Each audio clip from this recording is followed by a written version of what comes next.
You have come from the big corporate world. Now you're creator of Whil, one of the leading apps, teaching mindfulness. What do your old agency bigwigs make of that? Same kind of question I asked Dan. I mean, is it they recognize? A mix. Some of them are here, and some of them will remember me as like super high stress COO flying around the world stressing people out, and they find it it's not that funny. And so there's a big transition in my career in that way, and I think a lot of them are just kind of like, wow, they think it's pretty amazing. So everyone I know is stressed out. Yeah. So. And they're probably wishing they could do what you're doing. So that's what I'm talking about. That's what I'm talking about. Thank you. Thank you.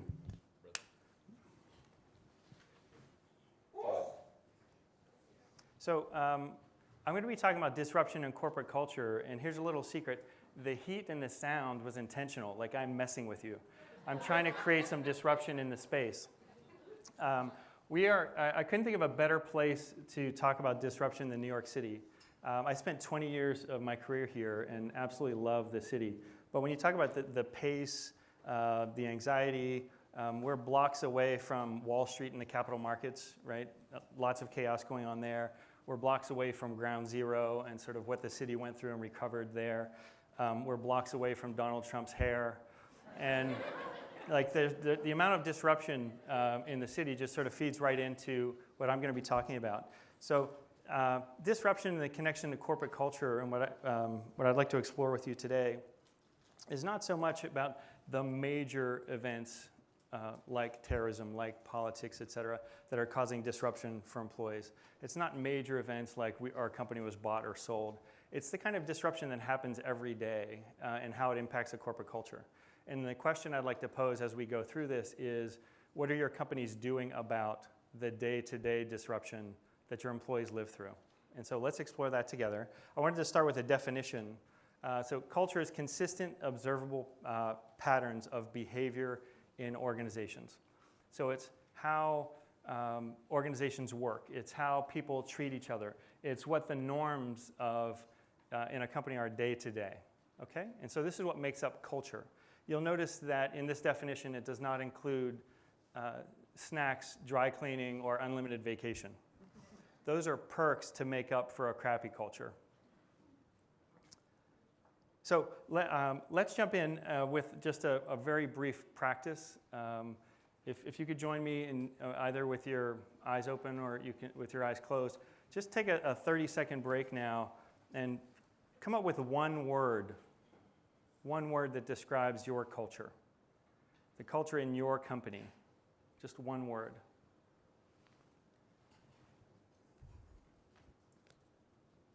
Just see how that feels in the body.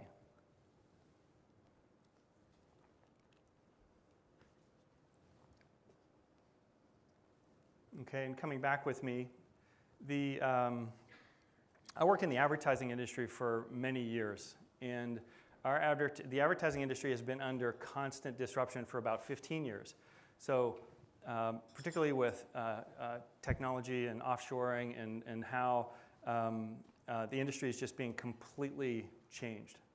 Years ago, about 8 years ago, the first crowdsourcing advertising agency came out. And the idea was we're going to get other people to come up with creative ideas instead of our agencies, and we're going to cut the costs by 90%. And at the time, advertising agencies laughed at that. Like you could outsource creative ideas. And then about 5 years later, that company was sold for $100 million. And every agency was scrambling to find their crowdsourcing solution. The pace of the advertising business that I spent about 12 years in got to the point of where people were so driven, they worked around the clock so much, and clients were never happy, right? And this is a problem with a lot of professional service businesses. It's not necessarily even about your own culture, it's about the cultures you bump up against. And so I want to compare that one word you captured for your culture to how the advertising agencies that I worked with would label that one word for their culture.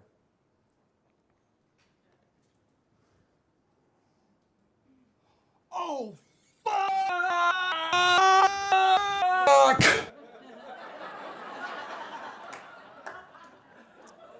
So, how many people had that word?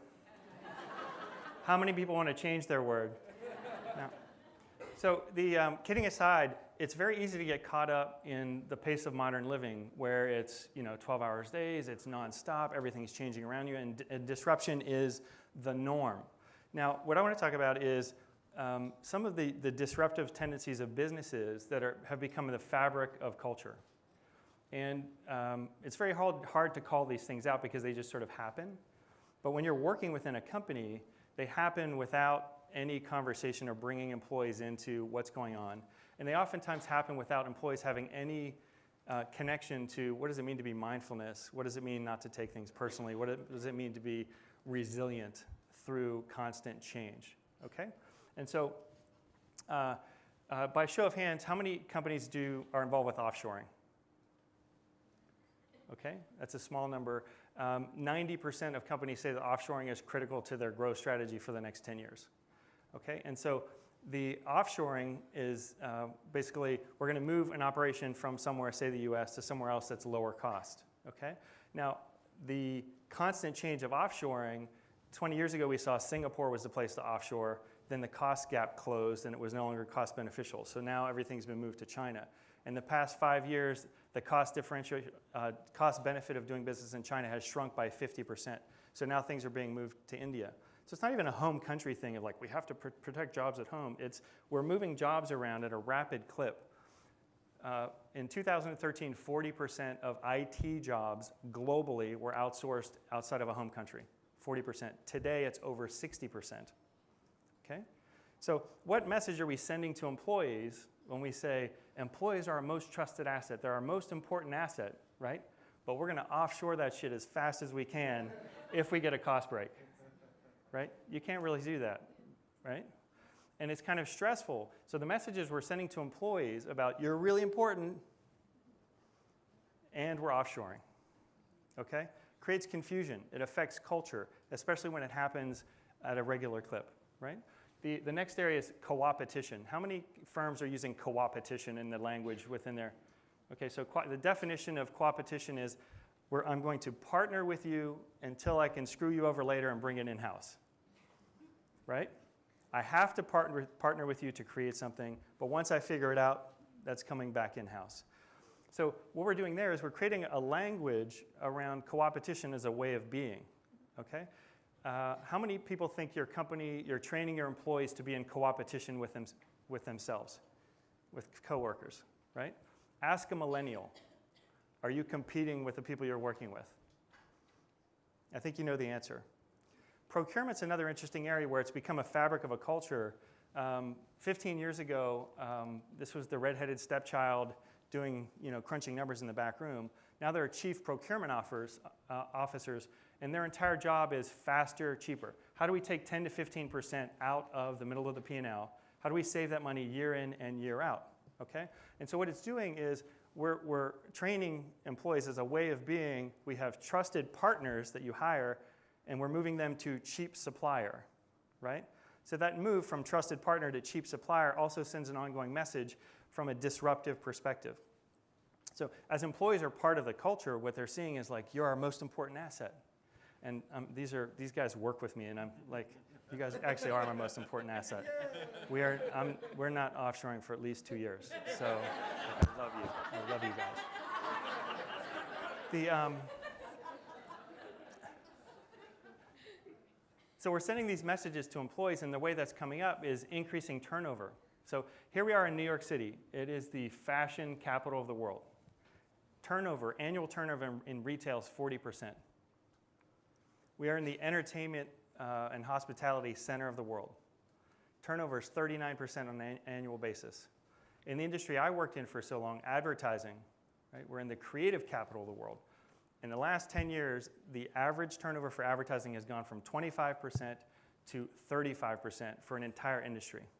So what's happening is we're seeing this turnover, and the message that employees are hearing or that they're sending is it's not going to last, right? So when you're thinking about disruption, it's not the major events, it's just how we are on a day-to-day basis when we operate. It creates the culture, right? Those consistent, observable patterns within a business become the culture. Jonathan Rose earlier, who totally stole my Bach and planetary alignment, like I was going to rock that, and he just was talking about it's a VUCA world, right? Volatile, uncertain, complex, ambiguous, right? So VUCA. I would put forward that we're moving into a different kind of world where that the you is going to be not as uncertain, like certain. These kind of things are certain. Like businesses have to do this in order to remain competitive. The ship has sailed. They have to. So what's the new acronym? VCCA. Fakakted? Is that a thing? So we're moving into this fakakted world. And it's harder, and we're sending a message to employees, and we're sending the wrong message on a regular basis. And I think part of that message came up in this amazing movie. And that message sounds something like this. What? Sir, It's not personal. It's just business. Lord business. Ciao! So, nervous laughter in the room.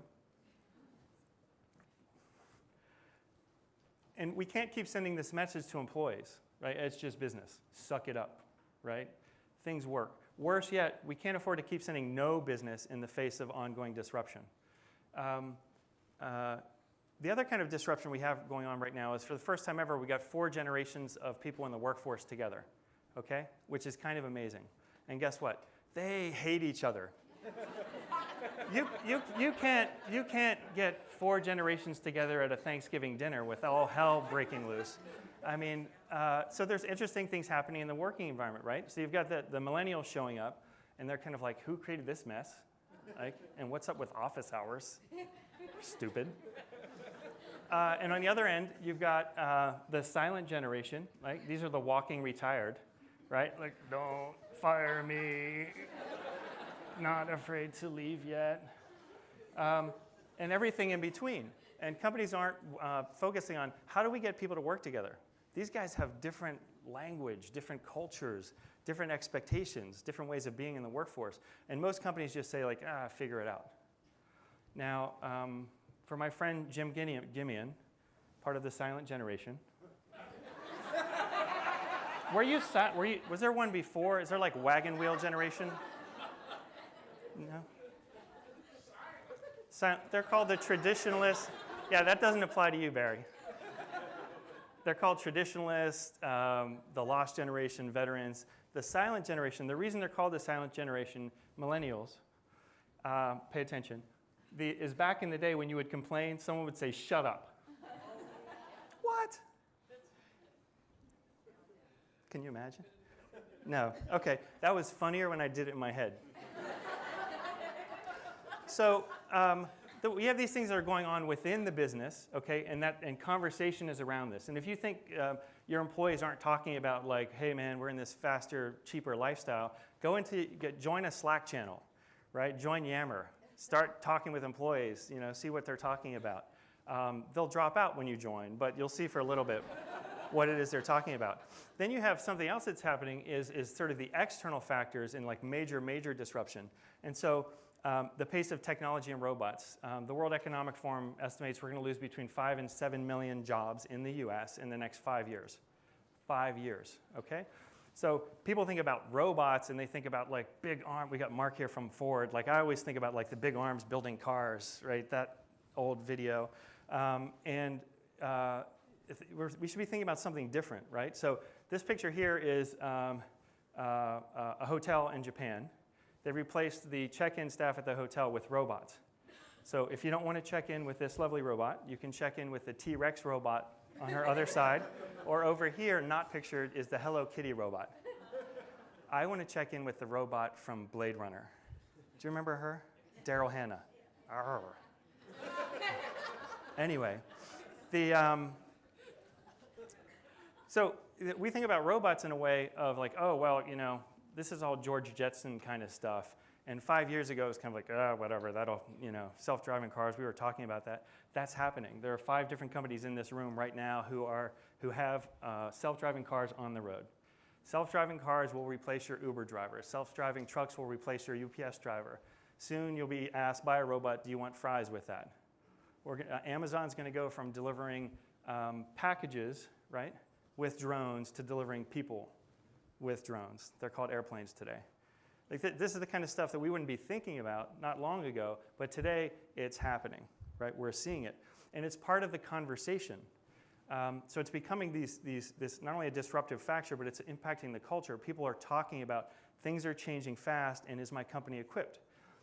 When I was running global advertising agencies, we used to put out taglines like, just do it, on demand, 24/7, any way you like it, da da da. And then behind the scenes, we'd be laughing like, man, our taglines are killing our employees. That's number 2 that was funnier in my head. But you think about it, we expect employees to sort of live the brand, right? And that on demand, any way you like it, it's how we ask employees to behave today, right? And it's a tough way of being. And we're not giving them the tools like mindfulness to help them cope with what's coming their way.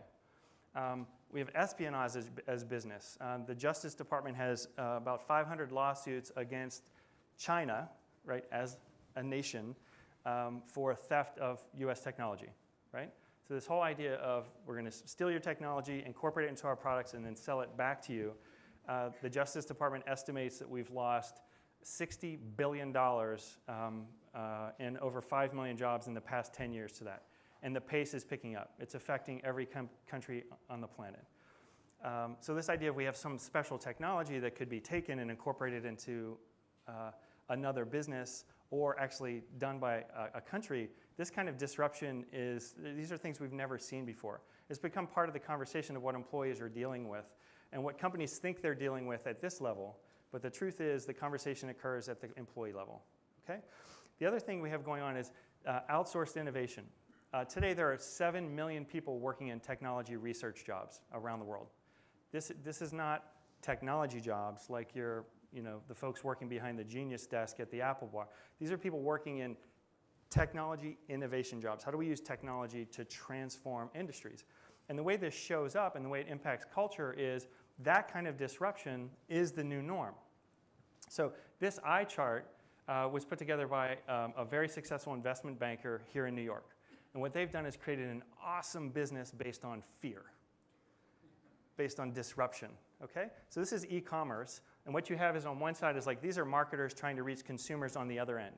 And in between, over the past 10 years, you have 300 companies that have popped up in the e-commerce space that can help you get to customers faster, cheaper, with more insights, right? 21 different categories. 100 of these have already been purchased by the companies they set out to disrupt, right? So Google, Amazon, Yahoo, purchasing these companies left and right to make sure that they, at that level, stay competitive. Now, this is interesting for that space, but this chart exists for every one of your companies, right? It exists for video. It exists for advertising. It exists for retail. So this level of disruption is happening at scale. And a lot of companies that are out of touch of what's going on with disruption, having the conversation at this level, like, oh, it'll all be okay, right? Employees are having the conversation at another level, saying like, man, I got to get out of my company and join that one or that one or that one. So the level of disruption that's going on, that's just the norm of working today. The question is, are your employees equipped to deal with the emotions, the range of emotions that go with what's happening in their job? So that helps us get into stress and why I think this community is so important. Getting mindfulness out into the world to help people deal with not just what's happening today. Think about what's going to be happening in the next 10 to 15 years. We need to equip people to be able to cope with the modern pace of living, right? To be resilient through what business requires as table stakes. So $300 billion problem in the US alone. What companies are looking at in terms of productivity and medical care, medical costs and turnover, et cetera, employees are looking at as illness, as I don't feel like my boss doesn't get me. I don't feel like my company lives up to its mission. And so we have a crisis within the conversation for employees. How that plays out is you have a third of your workforce that suffers from insomnia, okay? So you know what happens when you don't sleep. You show up to work, you're irritable, you're not very patient, you don't feel great. And when a third of your employees are going through this, statistically, what you have is part of the cultural fabric, right? So We talked earlier about these recognizable patterns, right? When you have a third of your workforce that's going through that, that's a recognizable pattern. If you look at something like the Holmes and Ray stress scale that came out in the early 70s and has been updated a number of times over the years, you look at those there are 43 points of stress. Each one gets a score, right?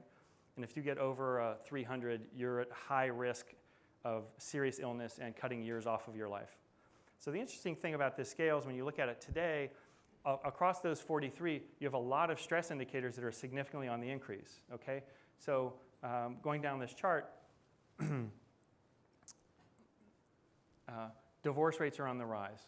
Injury and illness off the charts. That's what's driving that healthcare increase. Retirement ages are being pushed back. Mortgages are becoming larger because in our major cities, the cost of living has gone up dramatically for real estate. These things all get intertwined as well because you get double and triple whammies when things come together, okay? The things with stars are the amazing things. I just got married. We're having a baby. We're getting a house. Man, it's freaking stressful. Really stressful. So these things tend to collide and come together. This is happening with your employees on a day-to-day basis, right? Are we helping them cope and deal with givens? All of this stress, all of these stress scales, right, are part of the corporate fabric. They are part of the culture. How stressful is it, and are people equipped to cope? When I was running global ad agencies, I had, I'm going to share my personal story here. I grew up as the youngest of 6 kids in Pittsburgh, Pennsylvania. My father was an unemployable alcoholic. We had drugs and alcohol in the family at a very young age. And so my whole way of being growing up was like, I'm going to escape this. I'm going to win. I'm going to get out. And so I was the first person in my family to go to college. I worked at Price Waterhouse for 7 years. I loved it. It was an up or out mentality. And I just sort of thrived on that. Became the global CEO at Ogilvy One Worldwide, at McCann World Group. And, running divisions at that level of a public company, just thriving on the stress. 12-hour days was a badge of honor. Traveling nonstop was a badge of honor. And right around when I turned 40, I hit a brick wall. Like my health gave out. My back went out 3 times in a year. I developed insomnia. I developed asthma. And right at that same time, I lost an older sister to drug abuse. I lost my twin sister to suicide. She was a heroin addict. And so as my career is going like this, my personal life is going like this, right? And not only was no one talking to me about like what's going on in your life and do you have what you need to be resilient through it, I was the COO of our division. I wasn't even thinking about this, right? We're making offshoring, procurement, partnership decisions without any conversation around the well-being of our employees. What does this do to our the cultural fabric of our company? And so it's a really big deal. Now, as these things are playing out with individual employees, and everyone brings that disruption into the workforce. Everyone brings those norms into the workforce. You look at some of the research that Dan Goleman has done, and we all have our desired way of being, right? Where we're a leader, and we're our best leader. Maybe we're a visionary or we're a coach. And as you get stressed, you move to the left of the scale and you go towards commanding, okay? And so when you have a lot of people in the culture, a lot of leaders who become stressed out and they go for that commanding style, just do it, get it done, hit the numbers, right? What happens to your culture? Faster, cheaper, commanding culture, right? And what happens to your turnover? Increasingly, a third of people opt out every year. I don't like it, I'll try it somewhere else. Okay? So it's a really big deal, and it's why I think the mindfulness is so important. I'm going to go through this part quickly. One of the most alarming areas to me is that the rate of illness and injury is spiking for most companies. Okay? There's a lot of research out there, and Harvard University estimates most of us spend about 47% of our time with the mind wandering. So worrying about the future, the past, the regret, is my boss out to get me, porn? Much bigger laugh than I usually get. Okay. Note to self, you two, meet me in the bar later. So we spend a lot of time with our mind wandering, right? Well, what's also happening is the rate of injury is spiking. 91% of workplace accidents are due to human error. People don't pay attention and they get hurt, right? This actually becomes part of the culture when it happens so much, it's alarming. So you might find your industry on here. The average rate of injury in the US is 3.2 injuries a year per every 100 employees, for every 100 employees. So this is kind of alarming. It's like, wow, it's a lot of people getting hurt, but the numbers become outrageous when you say it costs $38,000 in the US just for direct costs. This is not people missing work. This is medical costs, legal fees. $38,000 on average per injury. So look at, if you find your industry, we have a number of hospital networks in here today. Hospitals lose 60% of their bottom line to injuries for their own employees, okay? Now, if you're in a business that it takes 10% margin business, right? You have a 10% profit margin. Here's how much you have to earn for every 100 employees just to cover the cost of injury year in and year out. This is a major, major problem for most industries, right? And it becomes part of the culture, right? We don't pay attention, people get hurt. Multi-billion-dollar industries are popping up around everything that we just talked about, right? How do we do it faster, cheaper? Let's look at the process. Let's make sure people don't get injured. Let's bring in consultants, right? There's a billion-dollar sign industry to remind people just pay attention, right? The problem with all of this and what's happening with corporate culture is the average person spends a whole lot of their time with a mind wandering, right? Not paying attention. It's not good for people and it's not good for business. I think this community plays a tremendous role in getting mindfulness practices out into the world to address this. So I'm going to wrap up here, but I think this community knows the wide array of benefits, right? I think this community knows that every company has to commit to some level of faster, cheaper as a way of being. It's table stakes, right? The only way to do that, to get that benefit as a company, is to really take care of individual employees, right? To help them with stress, anxiety, insomnia, self-control, right? The kind of practices that mindfulness really enables. And I'm just incredibly grateful that we've got 210 people signed up to come this year. I'm so grateful for Jim Gimian and Steve for partnering with us to create this event. And I think it's really important, right? Like, these things are the best stress delivery mechanisms ever invented, right? You think it's bad today, 15 years from now, nonstop. People need what this community is creating in a very big way. If you haven't gotten your little card, everyone gets our products for free as part of the event. You can either take a picture of this or grab a card out front. We have a program for adults, mindfulness and yoga, 550 sessions on demand. We have a program we created with IB.me, Jessica Mori's team, and Ollie Smith, the Holistic Life Foundation for teenagers, all around mindfulness for teens. Anyone who has a teenager, you're welcome. And then we have the famous, you know what I'm talking about, for real. And then the famous Search Inside Yourself program. We have the digital version of their amazing live training program. So thank you very much, everyone. Joe Burton from Whil. Thanks, Joe. Thank you, man.